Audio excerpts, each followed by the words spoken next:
I'm Greg Rocco with MIT Lincoln Laboratory. And as Jerry was saying, I've been working with OpenVPX since very early on. I was a Mercury person working on it in 2009 and I was lead editor of the first 2 rounds of OpenVPX, and then left Mercury and went to MIT Lincoln Laboratory in 2012. And I started looking at various applications. And then both for CERDEC and Office of Naval Research, I started adding things into OpenVPX to optimize for their applications. And then in July of this past year, I became co-editor of the current version that we're just about finished in order to really get it finished up. So what I'm going to do is I'm going to go through the first 13 slides. I've rearranged the tutorial a lot and just put some overview material at the beginning. And I'm going to go over the first 13 slides of that. And then I'll go over a few slides from CERDEC to show kind of motivation of a typical application.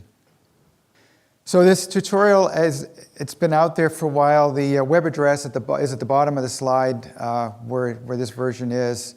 I've made major changes where stuff that was previously considered emerging has moved into the main body, and I've reordered things and moved things around to try to make it easier for people that are new to OpenVPX to understand it. And we're going to be just looking at the beginning of the introduction. So in the introduction, it starts out with an overview, and that's what we're going to be focusing on. So OpenVPX and its associated standards, I mean, it's not just OpenVPX, but OpenVPX is defining the interface between a plugin module and the backplane. What's shown there is a 3U 48.2 conduction-cooled module plugged into a backplane. And so VITA 48 set of standards is defining the interface between the plugin module and the chassis. In particular, in the case of 48.2, how to conduct heat from the module into the sidewalls of the chassis. OpenVPX is widely used in many embedded applications. And I'm hoping that things move along with the high-speed trains well enough so in the future I can add a high-speed train picture here, because I'd like to see more commercial representation. These applications that I found when I did the web search several years ago are all military applications. So the goals of the tutorial, if you think of OpenVPX's specifications being like a reference manual, then you can think of the material in the tutorial as being like a user's manual. It helps you sort through the large number of options. And then, as representing my sponsors, one of my other goals is to further lock in industry practices, because really when you're on the customer side trying to put together a system, you want an ecosystem where you've got multiple suppliers that are doing compatible things. And so part of the movement here is to try to get things more interoperable, but you still, there's a balance, because you need things that are reasonably well optimized for particular applications, and so there's always this balance of, do you over optimize or get more interoperability with a wider ecosystem. And then I include in the tutorial some suggestions for practices in emerging areas, and a bunch of what was emerging before now is actually in the main body of the presentation. The slides have been updated, assuming that what we expect to be the 2017 versions of OpenVPX are already out. My expectation is that they'll come out sometime in the first half of this year. Here's a conduction-cooled module as an example.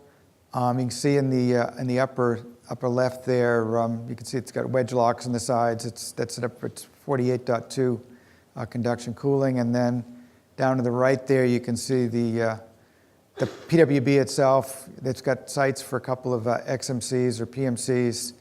And this is the 6U size shown. There's also 3U size boards. And the 3U is becoming much more popular. The stuff I've been doing recently has actually been almost all 3U. When we first worked on OpenVPX, I mean, I was at Mercury at the time. We were really focused on processors, and so we were optimizing OpenVPX for processors. Since then, a bunch of other applications have come up, and the need to be able to do data conversion between RF and analog to and from digital has become very important. And so we're making a bunch of changes in OpenVPX to support that. And this is kind of a view of an application where you've got a chassis sitting there that's got RF and analog hardware in it, which with conversion over to and from digital. And you may be controlling some things that are local, like antennas, where you'd run Ethernet up to the antennas over copper to control electronics that might be associated with them. And then from this box, you're running to the rest of a larger system, and the assumption in this example is that that's over fiber optic, although depending on the size of the system, it could obviously be copper. Although fiber is looking better and better for going between boxes, as mentioned previously. So some of the changes that this is driving in OpenVPX is one of the ones which I think Michael mentioned yesterday was radio clocks.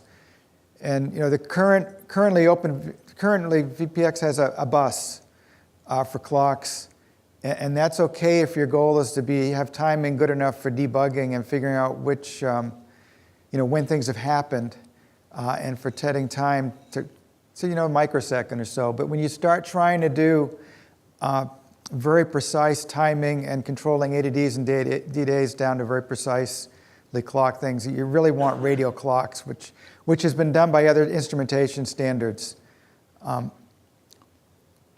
that's one thing. The next is we're adding a bunch of support for Vita 66 and at 67 connectors. The 2012 version of OpenVPX just has a couple of coax slot profiles in there, and we're adding a whole bunch of now for both optical and coax, and we're changing the structure of the specs in order to better support further additions in the future, because we're expecting more and more copper and coax to be added.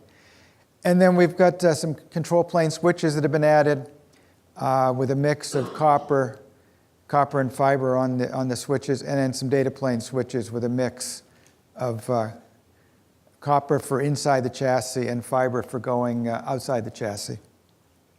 I'll go through a little bit of the sorts of profiles we have in OpenVPX. So first is a slot profile, and there's pictures shown there of a 6U board and a 3U board. And what the slot profiles are, actually not board, it's the picture there is actually is a picture of backplanes. So it's one slot of a backplane, both for 6U and 3U shown. And the connectors are laid out. But the slot profiles are defining the pins that are for both backplanes and plug-in modules. And then it takes ports and assigns ports to those pins. And so you see these diagrams that J1, J2, those sorts of numbers refer to the backplane connectors, and then the P1, P2, and so forth, those numbers refer to the connectors for the plug-in modules. And then the backplanes take the slot profiles and group them together. You think backplanes will have some number of slots, and you'll say which slot profiles are in for each slot location, and then how those slots are connected together. And then module profiles say which protocols are running over the slot profiles, and hence over the backplane. Backplanes are generally protocol agnostic, although the channels obviously have to take into account the baud rate. So if you look at these two slot profiles, the white area there is stuff that's user defined. So these are early on slot profiles in OpenVPX, and so early on, a lot of user-defined pins were there, and one of the trends for those of us on the customer side is to reduce the number of user-defined pins to get more interoperability. So one of the big changes that we've made in the latest version is we had previously in the 2012 version, we had dash options for backplane profiles, and in the backplane profiles, the dash options were gave different baud rates for the channels in the backplane. So you could have a low-end backplane that would do 3 gigabaud, and then a high-end backplane would have a different dash option, might go up at 6.25, and now 10 gigabaud backplanes are being added. And then the module profiles would have different dash options for protocols. Early on, there was a lot of rapid I/O. Now it's more common to have things like Ethernet and PCIe, and those protocols have dash options to say which protocol is being used. In the 2017 version, we're adding dash options to slot profiles. So now what we're going to be doing is you can have, there'll be a -0 where the RF and optical connectors aren't populated. And then the footprints are being set up so that you can take the same footprint and put multiple connectors into the same footprint. So there'll be different dash options for which connectors are present in the backplane and on the plug-in module. Right, and there's some pictures on there that show, if you look down the bottom left, that's actually a connector that supports, the backplane is using a footprint that's 67.3C, but the plug-in module can have a present-day 66.4 optical and 67.1 coax, and that's a way of supporting migration. So the plug-in modules don't have to change as quickly. You can put a backplane out with the new footprints on it, and then slowly transition to plug-in modules. One of the other big changes is that we've now taken what was Vita 65, and we've split it into 65.0 and .1. So 65.0 gets the bulk of what's in Vita 65 now, except that the tables of dash options for backplane profiles and module profiles are moving into 65.1. And then additionally in 65.1, we'll have the slot profile tables. And for 67.3, one of the things that 67.3 doesn't do is it doesn't say exactly where the coax connectors are. And obviously for interoperability, that's important. So 65.1 will include tables of for various profiles where the actual connections are. Right, so the baseline, you can think of actually both 67.3 and 65.0 as kind of baseline specs coming out. And then in 65.1, if someone's making a board where they've got these edge launch coax connectors, and because of how they're making the board, you start looking at that application, you need these connectors, you want them in this place. Well, rather than just making a custom board and not telling anybody where the coax connectors are, we can put a table in the 65.1 and say, here's where those contacts are located, and then a competitor can also go and make the same board. It would go into 65.1, and we have a streamlined process which would include vetting it out to the Vita 65 working group, saying, here's what I want to do and why. And obviously, if somebody's got a board that already meets those needs, and there's not a good reason to do it differently, then we would encourage the supplier to do it the same. Because in my mind, you don't want to do something differently unless there's a really good reason to do it differently. It's to reduce the proliferation in the sense that people were putting things in on spec, as Michael was mentioning. Because if someone thought they might be doing something, they'd put it in, and then later they end up not doing it, then it does, it's in there, but no one implements it. So the cultural change that we're trying to make is, let's only put in what's really going to be implemented into the standard. Now, with the advent of coax and fiber connections being added, it increases the number of possibilities dramatically also. So that part of 65.1 is to be able to manage those. And for tools, we're going to do 65.1 has been written in Excel, which allows us to handle tables much more easily than Microsoft Word, which is what 65.0 is written in. And the plan will run PDFs through the standardization process just to so that there's something that's not easily changed and it's obvious what the ANSI spec is.